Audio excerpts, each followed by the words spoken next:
lagi katakan, ku renungkan firman-Mu siang dan malam, ku pegang perintah-Mu dan ku lakukan.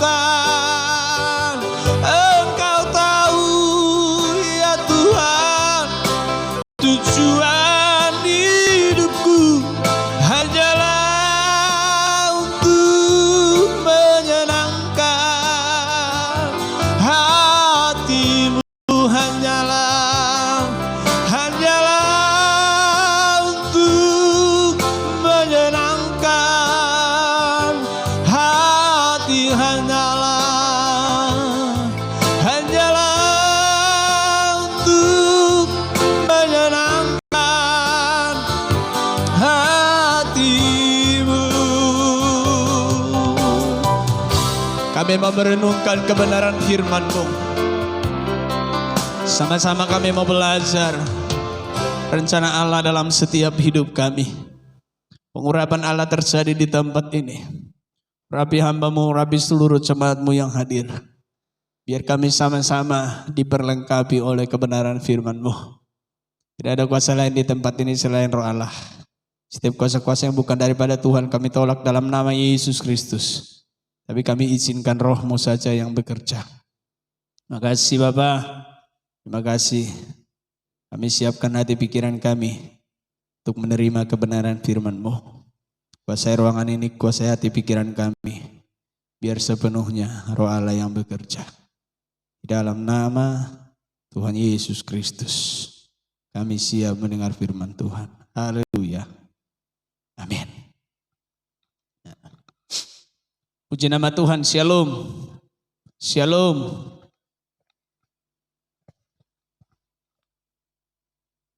Kita bersyukur hari ini oleh kemurahan dan kebaikan Tuhan. Kita masih Tuhan izinkan boleh beribadah saat ini walaupun terbatas. Walaupun hanya beberapa orang. Tapi Bapak Ibu Saudara, saya percaya apa yang Tuhan rancangkan, rencanakan adalah yang terbaik dalam hidup kita. Melangkah berjalan saja sesuai dengan rancangan, mengalir saja sesuai dengan rencananya. Maka saudara dan saya akan melihat setiap karya Tuhan dalam hidup kita. Ya Bapak Ibu Saudara kekasih dalam nama Yesus, saya akan mengajak kita belajar dari kitab 1 Samuel pasal yang ke-22.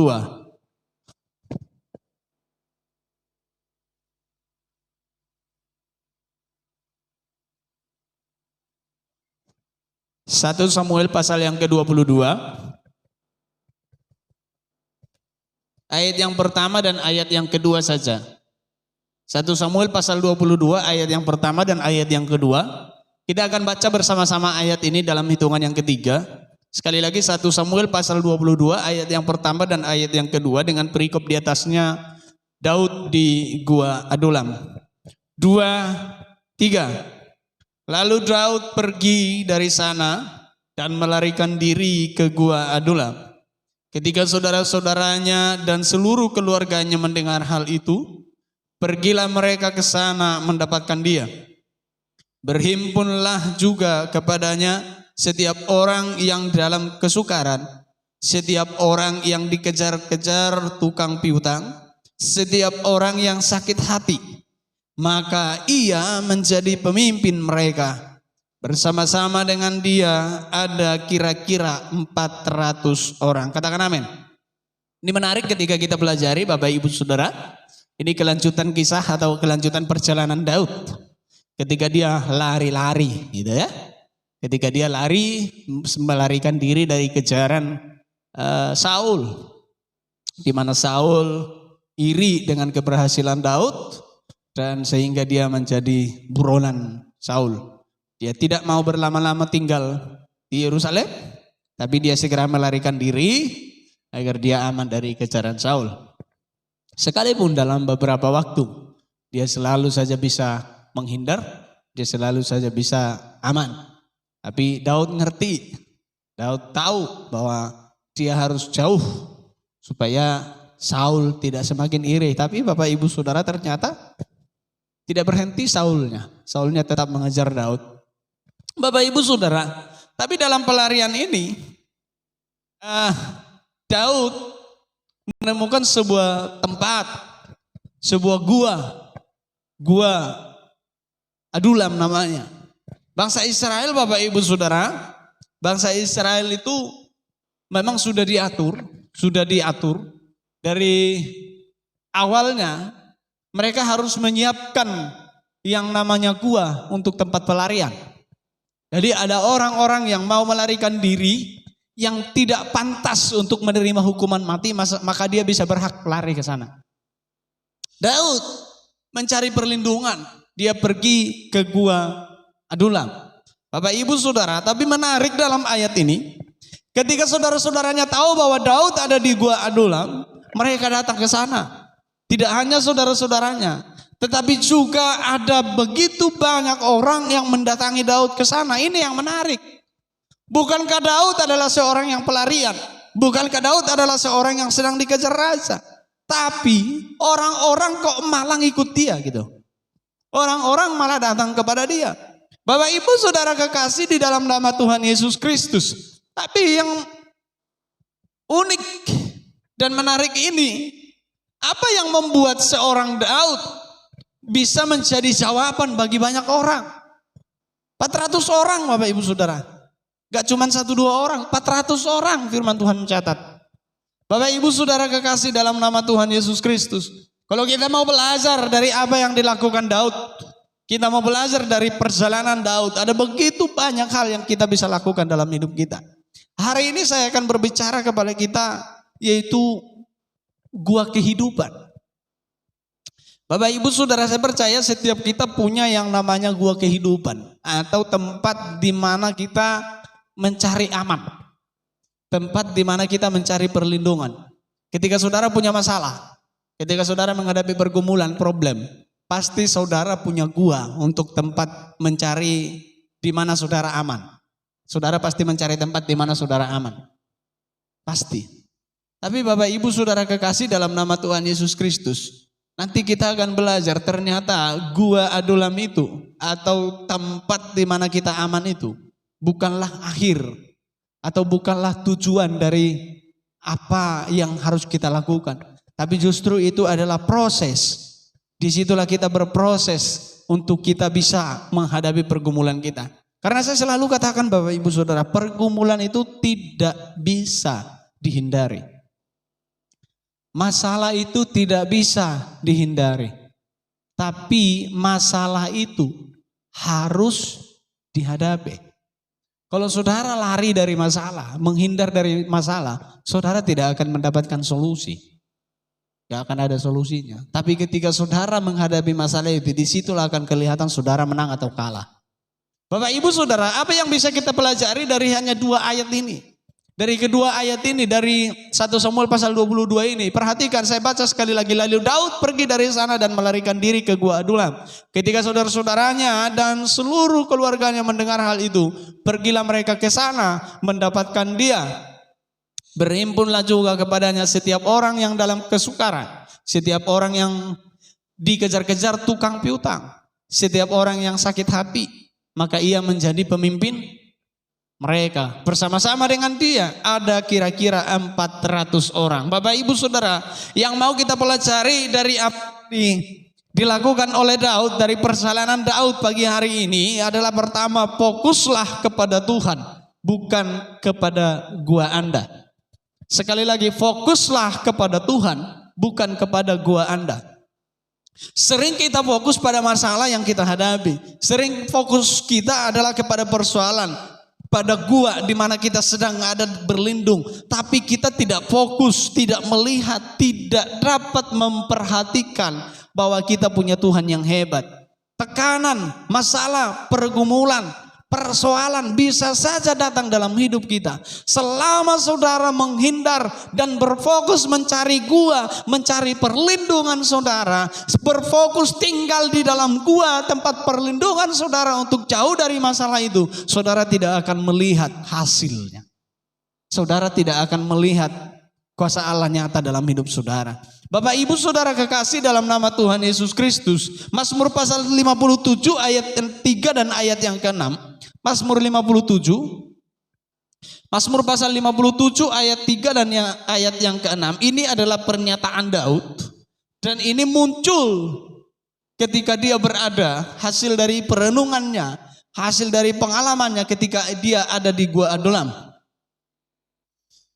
Mazmur pasal 57 ayat 3 dikatakan begini, aku berseru kepada Allah yang maha tinggi, kepada Allah yang menyelesaikannya bagiku. Ayat yang ke-6 dikatakan, tinggikanlah dirimu mengatasi langit ya Allah, biarlah kemuliaanmu mengatasi seluruh bumi. Bapak Ibu Saudara kekasih dalam nama Tuhan Yesus Kristus, ini muncul atau ini diungkapkan oleh Daud ketika dia ada dalam pelarian, ketika dia ada di Gua Adulam, ada dalam mencari aman.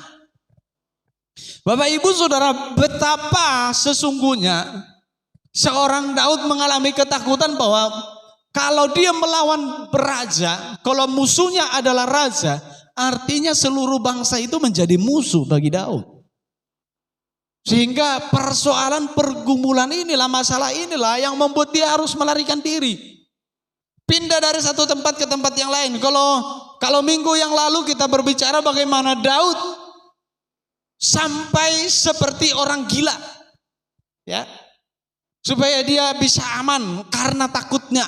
Karena dia mengalami rasa takut yang akut gitu ya.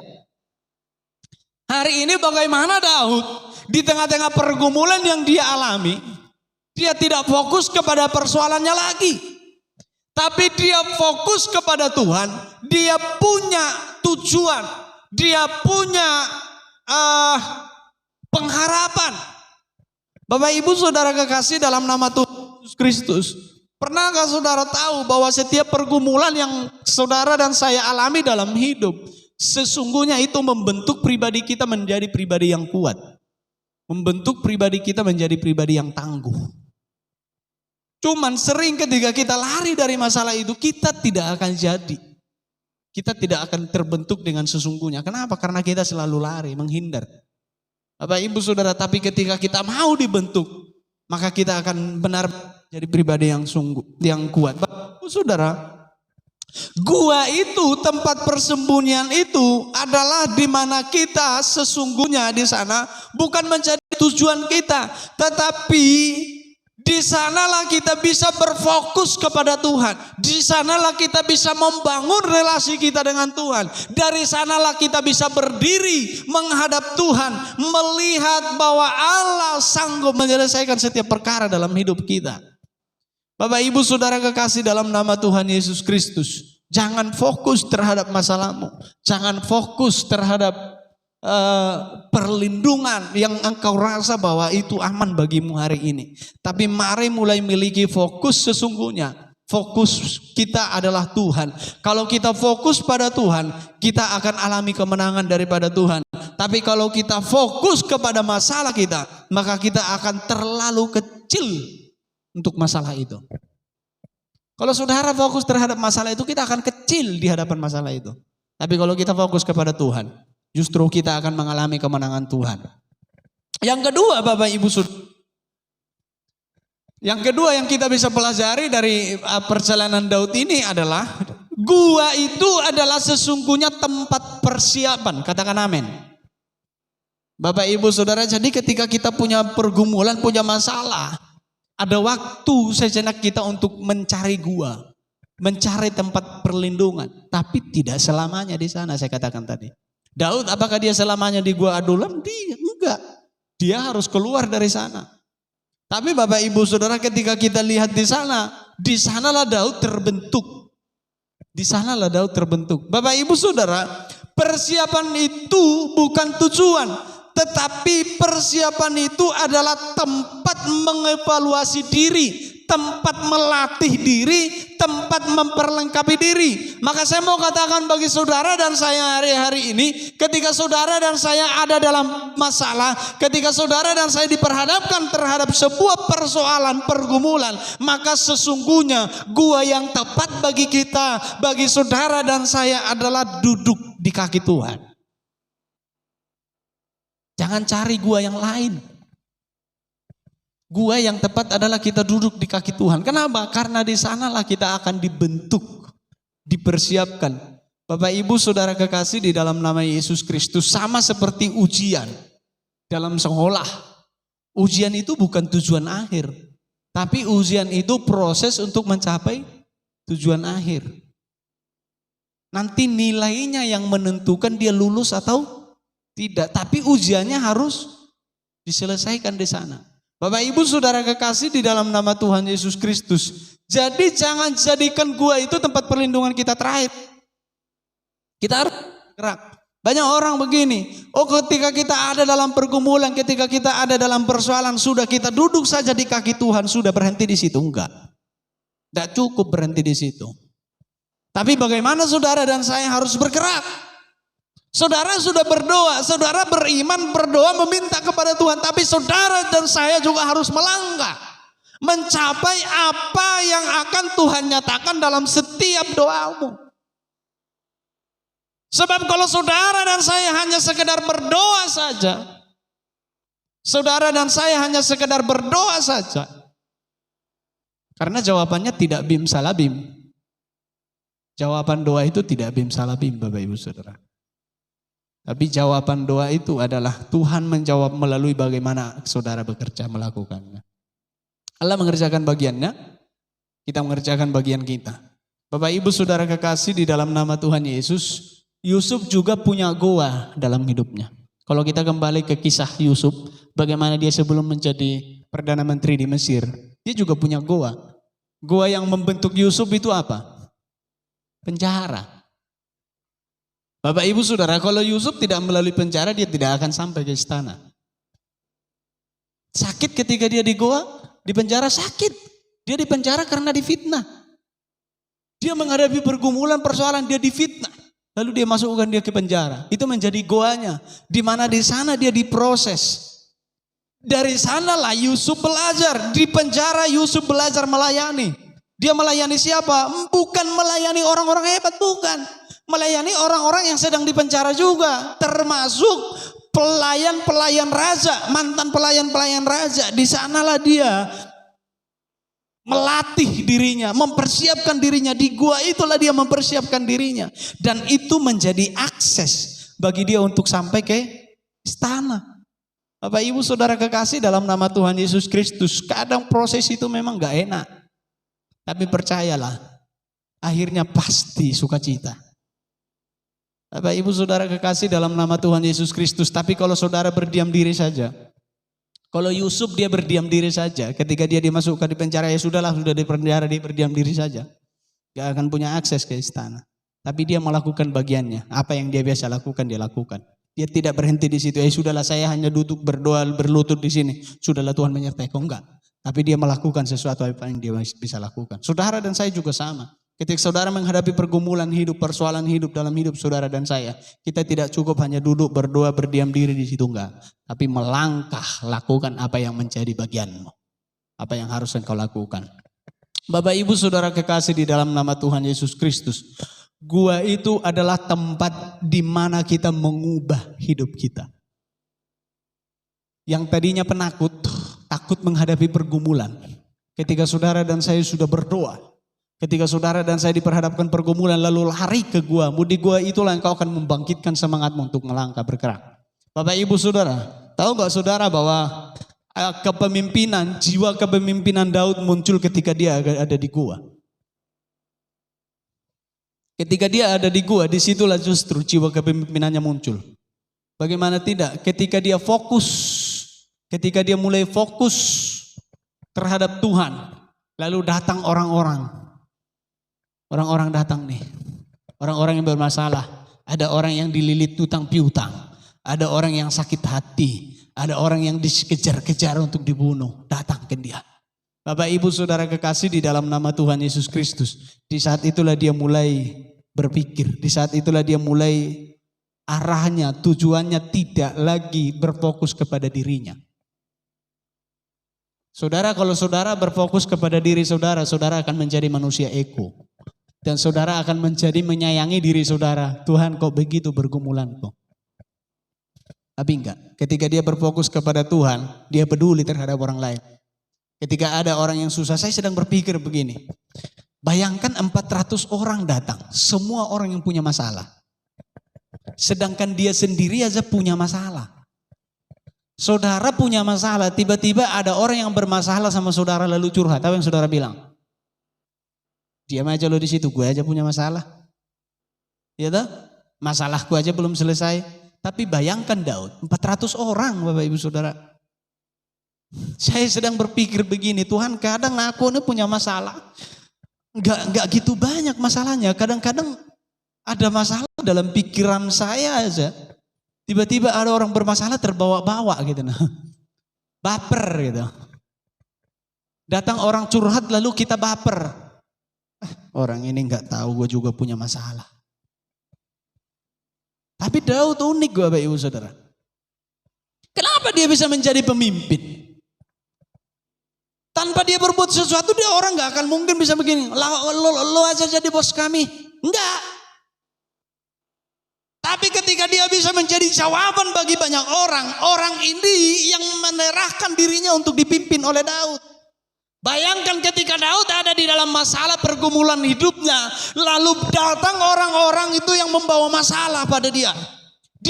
Orang-orang itu mendatangi Daud. Saya sedang merenungkan begini. Daud sedang mendengar satu orang gini. Ini loh masalahku. Daud, aku ini lagi dikejar-kejar orang mau dibunuh. Karena gak bisa bayar utang yang begitu banyak. Penagih hutang piutang datang mengejar-ngejarku.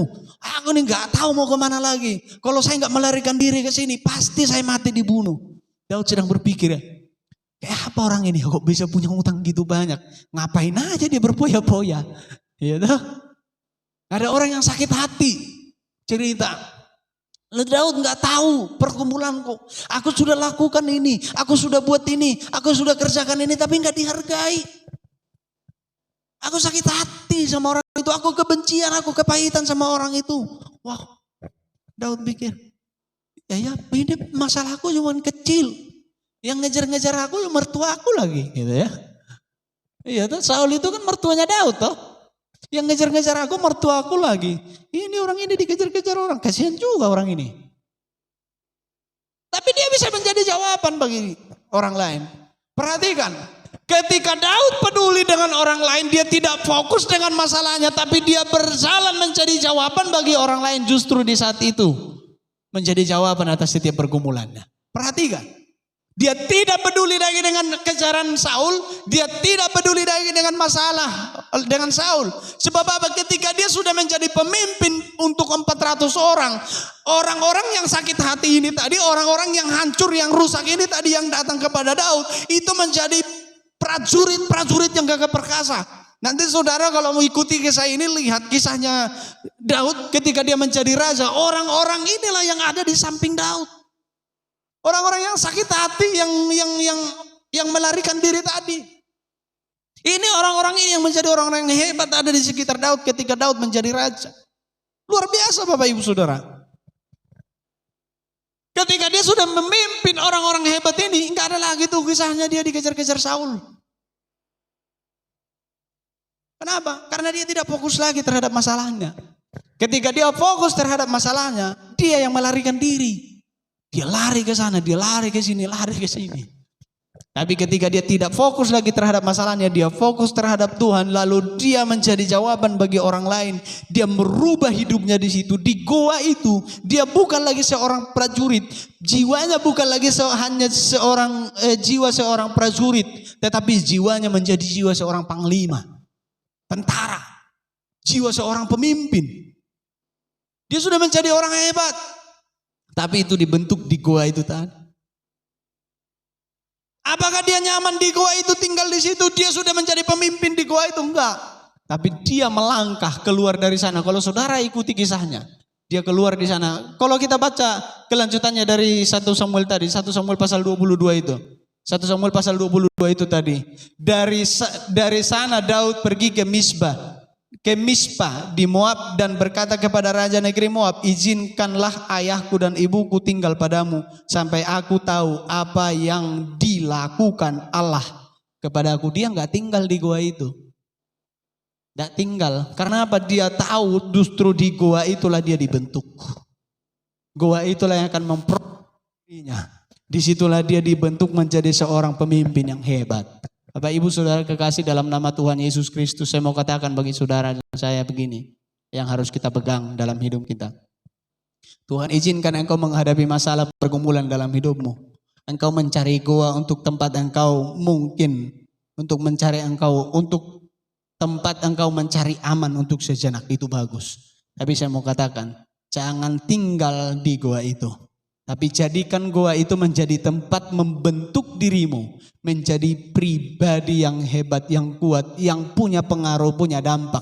Justru jadikan ketika di goa itu mungkin engkau bergumul. Saya katakan tadi, jadikan goamu adalah doa. Ketika engkau berdoa, saya mau katakan jangan fokus terhadap pergumulanmu. Bapak Ibu Saudara, saya mau katakan begini. Kalau saudara berdoa, fokus terhadap masalah saudara, saudara akan nangis dalam berdoa. Tapi saya pastikan nangis saudara bukan karena saudara bersyukur kepada Tuhan, enggak. Saudara menangis karena saudara menyayangi diri saudara. Saudara akan menangisi diri saudara. Saudara akan berfokus kepada diri saudara. Yang saudara pikirkan, yang saudara ingat, yang saudara lihat adalah diri saudara sendiri. Saudara tidak akan pernah melihat Tuhan di sana. Karena apa? Fokusmu adalah dirimu. Bagaimana seperti engkau firmin, engkau tidak bisa melihat Tuhan. Tapi kalau fokusmu Tuhan, tidak lagi dirimu, tidak lagi masalahmu, engkau sudah mulai berubah fokusmu. Aku tidak lagi berdoa untuk diriku sendiri. Aku tahu ini Tuhan izinkan untuk saya duduk di kaki Tuhan, untuk saya juga menangisi orang lain. Engkau mulai melihat orang lain yang sedang bergumul. Engkau mulai melihat orang-orang yang sedang datang kepadamu. Engkau mulai melihat orang-orang yang sedang mencurahkan pergumulannya kepadamu. Justru di saat itu engkau fokus melihat kepada Tuhan, bahwa Tuhan juga peduli dengan orang itu. Tuhan juga memperhatikan orang itu. Di saat itu engkau tidak lagi berdoa untuk dirimu, tapi berdoa untuk orang lain. Percayalah, di saat itu juga Tuhan menolong dan memberikan jawaban atas persoalanmu. Justru kita sering fokus terhadap diri kita, mendoakan diri kita, lalu belum terjawab doa kita, kita kecewa. Karena apa? Fokusnya diri kita. Saya mau katakan begini, Tuhan berkata begini, mungkin doamu tidak dijawab Tuhan, karena itu tujuannya untuk memegahkan dirimu sendiri. Tapi itu yang Tuhan mau adalah ketika engkau berdoa, tujuanmu berdoa bukan hanya sekedar untuk dirimu sendiri, tapi bagaimana engkau bisa menjadi berkat untuk orang lain, bagaimana engkau bisa menjadi jawaban bagi orang lain. Di saat itulah Daud merubah tadi itu, dari seorang pelarian, dari seorang prajurit yang pelarian, dia menjadi seorang pemimpin yang hebat, luar biasa.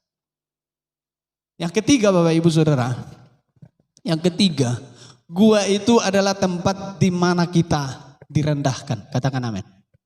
Tapi bukan menjadi rendah diri, bukan direndahkan dalam artian rendah diri, gak punya nilai, bukan.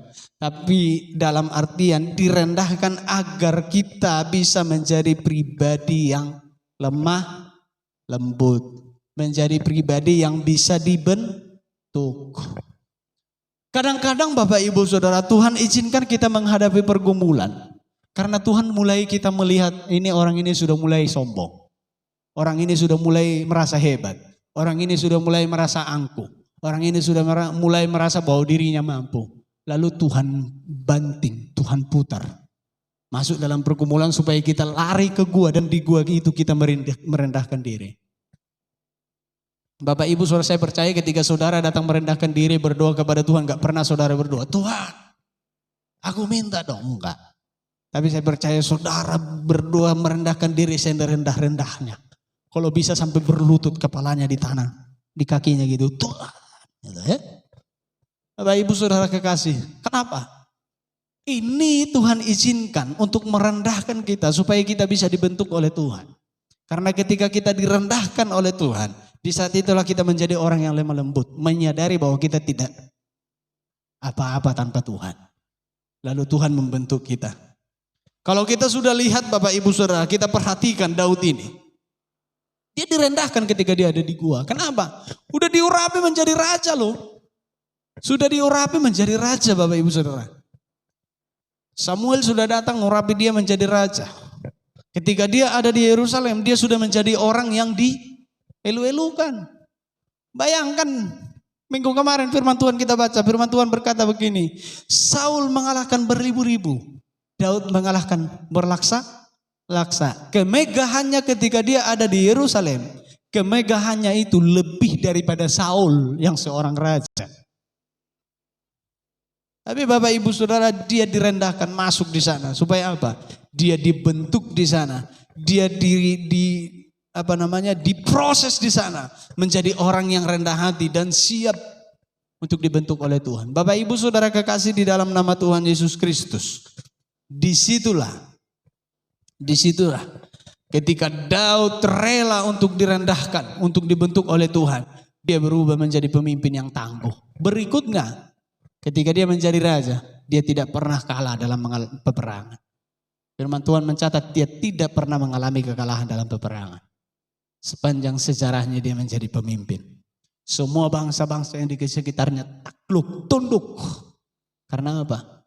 Dia juga memang benar-benar menjadi pemimpin yang rendah hati. Ketika dia salah ditegur, dia tidak membangkang. Dia tidak mencari pembenaran.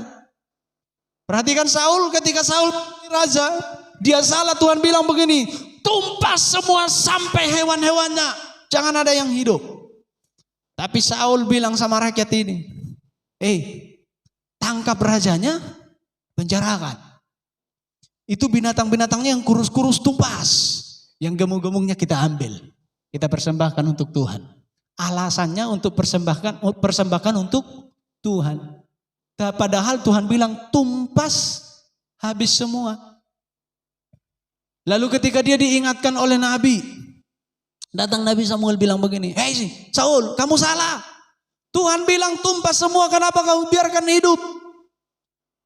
Saul tidak merasa bahwa dia salah, tapi dia mencari pembenaran. Ini adalah seorang pemimpin yang angkuh, bukan rendah hati.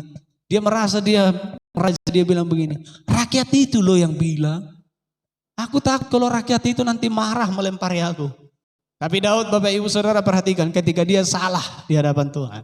Lalu Nabi Nathan, bukan sekelas Nabi Nathan, bukan sekelas Nabi Samuel. Kalau Nabi Samuel, Nabi sudah diakui Nabi besar. Kalau Nathan masih gitu ya. Didatangi. Nabi Nathan bilang gini, ini kesalahan dan sebagainya. Apa dia bilang? Aku bersalah di hadapan Tuhan. Itu seorang raja yang pemimpin yang rendah hati. Dia siap ditegur ketika dia salah. Itu dibentuk di mana? Bukan di istana. Tapi itu dibentuk ketika dia direndahkan di gua. Dia menjadi seorang bertemu dengan orang-orang yang bermasalah, yang tadinya tak berguna. Tapi ketika mereka dibentuk di sana, mereka menjadi orang-orang yang berguna, yang hebat semua. Orang-orang yang gagah perkasa. Bapak Ibu Saudara kekasih dalam nama Yesus Kristus, Tuhan inginkan saudara dan saya menjadi pribadi yang rendah hati. Karena ketika saudara dan saya rendah hati, disitulah kita bisa dibentuk oleh Tuhan. Karena pembentukan Tuhan dalam hidup kita, itulah yang menjadikan kita menjadi siapa, menjadi seperti apa. Sebab kalau Tuhan yang membentuk saudara dan saya, firman Tuhan mengatakan begini, Dia akan membentuk saudara dan saya menjadi alat yang indah di hadapannya. Indah menurut pemandangan Tuhan, bukan menurut pemandangan saudara dan saya. Kita dibentuk sesuai dengan rancangannya, bukan rancangan kita. Tapi kalau kita tidak mau menjadi orang yang rendah hati dibentuk, maka kita akan menjadi pembangkang di hadapan Tuhan. Gak akan jadi. Gak akan jadi. Bapak Ibu Saudara, karena kehendak kita dan kehendak Tuhan selalu berbeda. Tapi kalau kehendak kita dan kehendak Tuhan sudah seirama, maka kita akan menjadi orang-orang yang istimewa. Bapak Ibu Saudara, Matius pasal 11 ayat 28 sampai 29 dikatakan begini, marilah kepadaku hai yang letih lesu dan berbeban berat, aku akan memberikan kelegaan kepadamu. Matius pasal yang ke-11 ayat 28 dan ayat 29. Dikatakan begini, marilah kepadaku semua yang letih lesu dan berbeban berat, aku akan memberikan kelegaan kepadamu. Perhatikan, pikul laku yang kupasang dan belajarlah padaku. Karena apa? Karena aku lemah lembut dan rendah hati, dan jiwamu akan mendapat ketenangan. Bapak Ibu Saudara, kalau kita menjadi orang, menjadi pribadi yang rendah hati, hati yang lemah lembut ketika ada di dalam proses, ketika ada di dalam pembentukan, kita akan tetap menjadi orang yang jiwanya tenang. Kenapa kita membangkang? Kenapa kita menjadi tidak tenang? Kenapa kita menjadi orang yang tidak mengalami ketenangan ketika kita diperhadapkan dalam pergumulan, dalam persoalan yang membentuk hidup kita? Kenapa kita menjadi orang yang tidak mengalami damai sejahtera ketika pergumulan ada dalam hidup kita? Ketika kita menjadi orang yang sepertinya kita ini sedang ada di dalam sebuah keadaan kacau ketika kita diperhadapkan dengan pergumulan. Karena apa? Karena sesungguhnya kita belum menjadi orang yang lemah lembut dan rendah hati. Karena orang-orang yang lemah lembut dan rendah hati, perhatikan firman Tuhan katakan, pikul lakuk yang kupasang kepadamu, pikul lakuk yang kupasang dan belajarlah kepadaku, karena aku lemah lembut dan rendah hati, dan jiwamu akan mendapat ketenangan.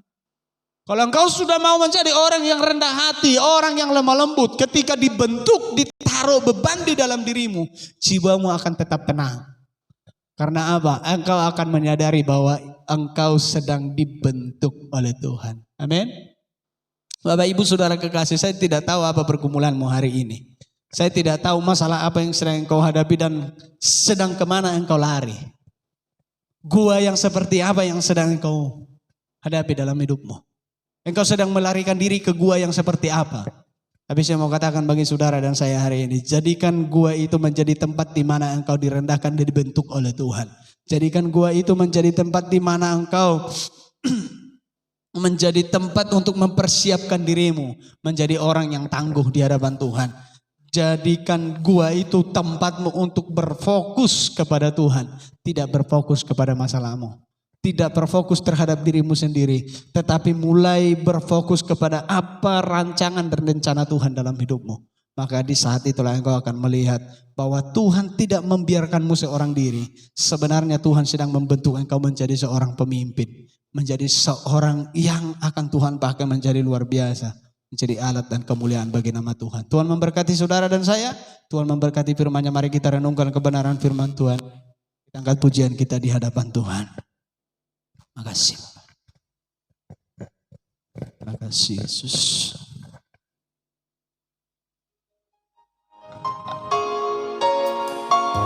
Katakan, musim akan selalu berganti. Kasih Tuhan tetap abadi.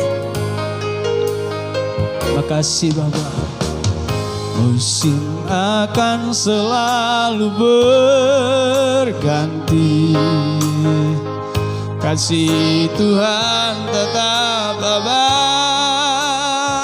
tak akan berubah, tak akan berubah sampai selamanya. Ku tetap percaya. Katakan, ku yakin Tuhan memberkati. Mari sama-sama berdiri. Tuhan memberkati. Kasih Bapa.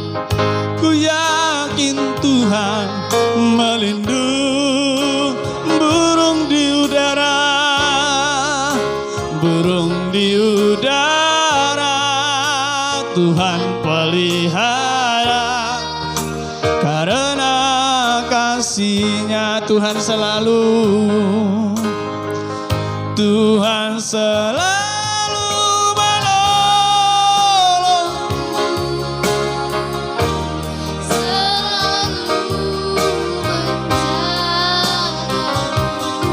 Amin. Sehelai di rambutku tak akan terjatuh tanpa seizin-Mu. Tuhan selalu menolongku, selalu menjagaku. Dia mengenyangkanku dan peliharaku seumur hidupku.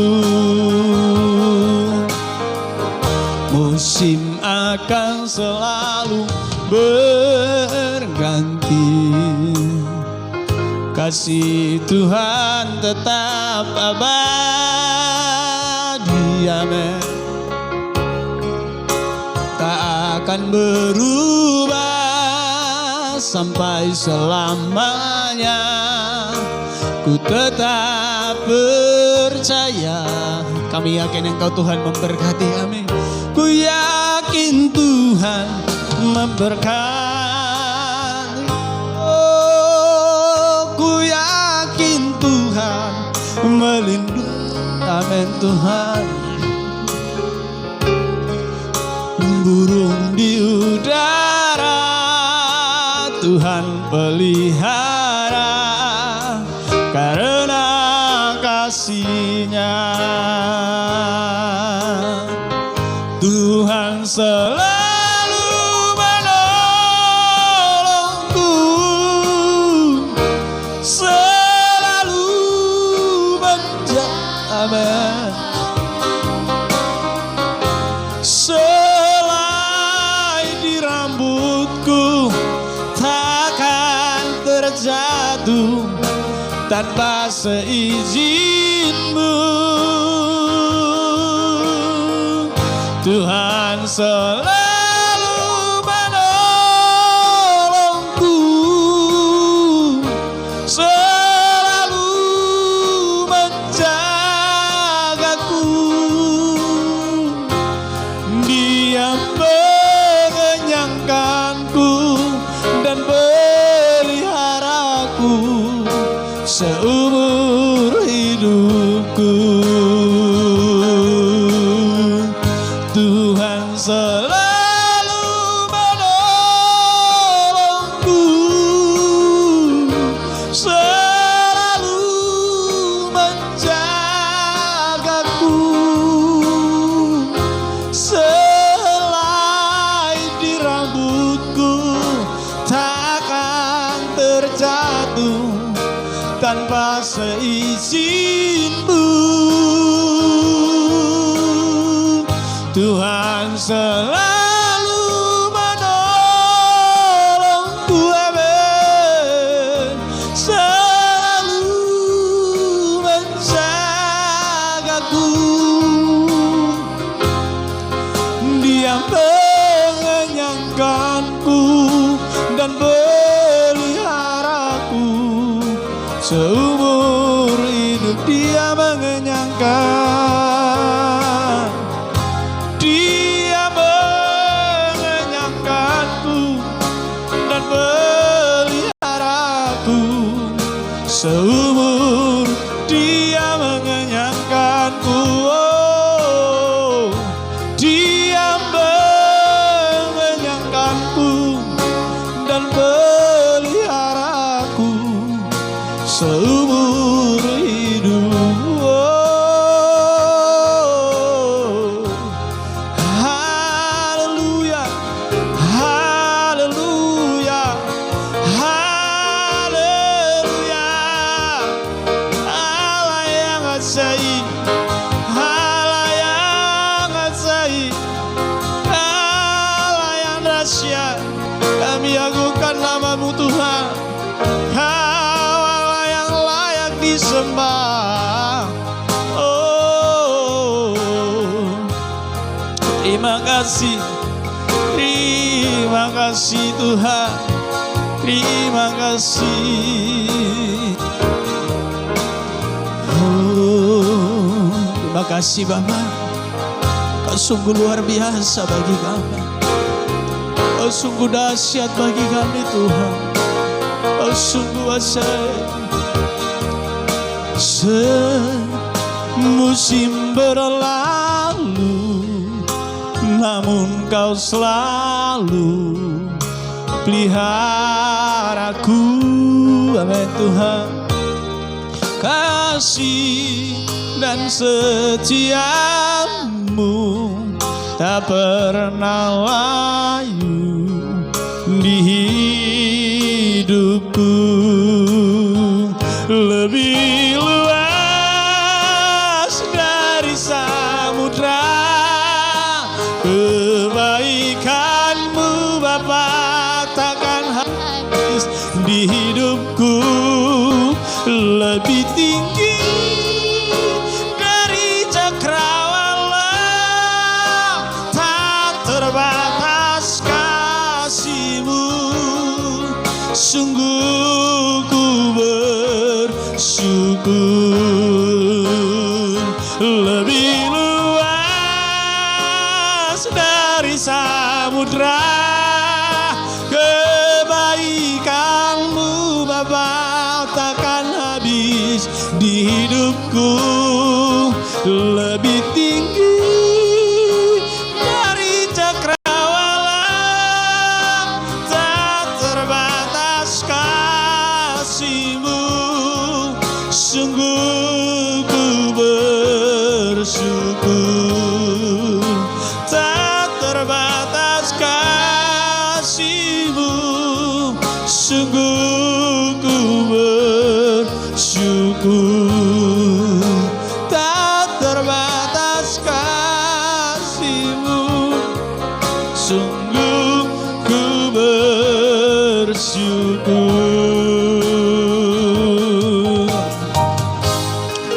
Terima kasih Bapak. Terima kasih Allah yang luar biasa. Kami bersyukur buat kemurahan, kebaikan dan kasih setia-Mu. Bersyukur buat firman-Mu. Bersyukur buat persekutuan hari ini. Kami percaya setiap kami yang mendengar firman Allah diberkati. Baik kami yang ada di tempat ini mengikuti ibadah ini. Dan juga kami yang mengikuti ibadah live streaming. Tuhan, kami percaya karya Allah bekerja dalam hidup kami. Pekerjaan kuasa-Mu dinyatakan dalam hidup kami. Kami menjadi orang-orang yang tangguh. Kami menjadi orang-orang yang dibentuk. Karena kami merelakan diri kami untuk dibentuk oleh Tuhan. Setiap pergumulan masalah yang kami hadapi, kami tahu Tuhan sumber jawaban. Karena kami tahu segala sesuatu ada di dalam rancangan Tuhan. Terima kasih. Berkati hamba-Mu yang sudah menyampaikan firman Allah. Memberkati juga seluruh jemaat-Mu yang sudah mengambil bagian dalam pelayanan. Memberkati apa yang sudah kami kerjakan hari ini. Semuanya untuk kemuliaan bagi nama Tuhan. Berkati juga ibadah kami nanti sesi kedua. Tuhan Engkau tolong hadir dan menyatakan kuasa-Mu bagi kami. Kami siap menikmati kemurahan-Mu Tuhan sepanjang minggu ini. Sebab kami percaya penyertaan Tuhan ada dalam setiap hidup kami. Terima kasih Tuhan. Terima kasih. Terima kasih Allah Roh Kudus. Di dalam nama Tuhan Yesus Kristus, kami berdoa dan kami terima kebenaran firman-Mu. Haleluya. Amin. Silakan duduk Bapak Ibu Saudara, saya akan sampaikan pengumuman. Minggu depan kita akan melihat perkembangan. Kita akan melihat perkembangan minggu depan. Kalau masih PPKM, maka kita akan masih seperti ini. Tapi kalau nanti sudah tidak berlanjut lagi PPKM-nya, maka kita akan ibadah 1 kali saja. Tapi saya juga sedang merenung Bapak Ibu Saudara, mana lebih enak ibadahnya pagi atau sore, gitu ya. Mana lebih enak ibadahnya pagi atau sore. Karena seperti yang saya bilang, saya juga sebenarnya punya misi. Supaya kalau kita ibadah pagi di sini, saya bisa membuka perintisan sore. Kita harus berkembang. Jangan stagnan, jangan berhenti di tempat. Sudah waktunya kita bergerak. Hari-hari ini sudah semakin dekat. Tapi itu nanti kita persiapkan lagi, kita bicarakan lagi. Minggu depan kalau masih ibadah 1 kali atau ibadah 2 kali. Minggu depan mimpin pujian tetap Ibu Melin. Untuk sesi pertama, kalau ibadahnya cuma 1 kali, berarti tetap Ibu Melin yang mimpin pujian. Ya kalau nanti singernya nanti akan menyusul diumumkan. Nanti kita tanya dulu siapa yang siap masuk di sesi pertama, ya. Lalu kolektan harusnya Mama Nego hari ini kolektan tapi nggak hadir. Udah Ibu Lawrence hari ini kolektan. Minggu depan Mama Teksa yang kolektan ya. Kolektan Mama Teksa. Oke, itu saja jadi pengumuman. Kita terus berdoa supaya keadaan ini tetap cepat pulih dan kita boleh beraktivitas seperti semula, Bapak Ibu Saudara ya. Sama berdoa terus untuk bangsa ini, untuk pemerintahan ini juga supaya Tuhan berkarya. juga anak-anak Tuhan supaya ada dalam perlindungan Tuhan. Tuhan berkati kita semua. Mari kita sama-sama bangkit berdiri, kita akan mengakhiri ibadah kita ini. Kau Allah yang besar, ajaib dan mulia.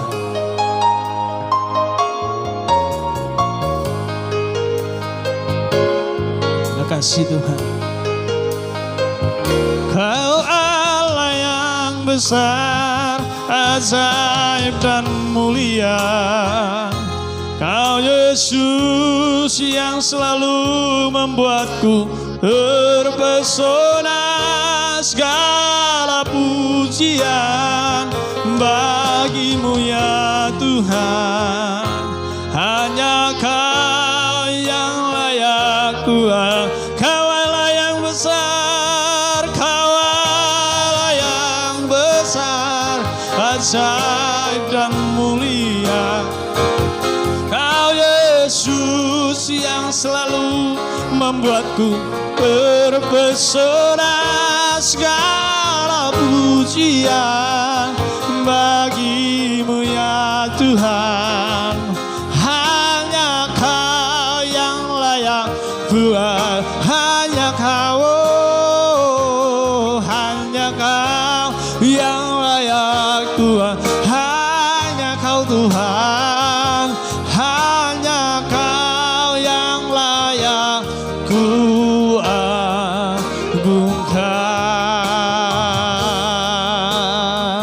Kau Allah yang besar bagi kami, Allah yang ajaib dan mulia, Allah yang senantiasa membuat kami terpesona. Segala pujian bagimu, segala hormat kemuliaan.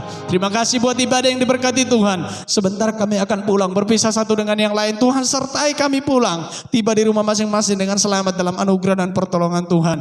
Jalan kaki, naik kendaraan juga sama-sama di dalam proteksi dan perlindungan-Mu.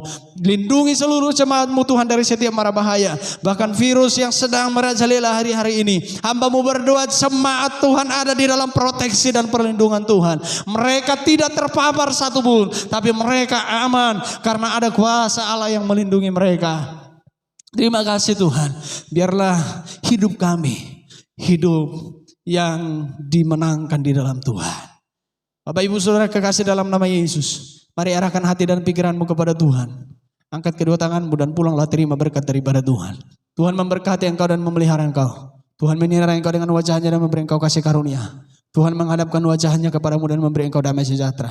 Diberkati engkau di kota, diberkati engkau di desa, diberkati saat engkau keluar dan masuk dari tempat ini, diberkati kesehatanmu, diberkati makananmu, diberkati pekerjaanmu, diberkati masa depanmu. Apa yang kau kerjakan Tuhan buat berhasil.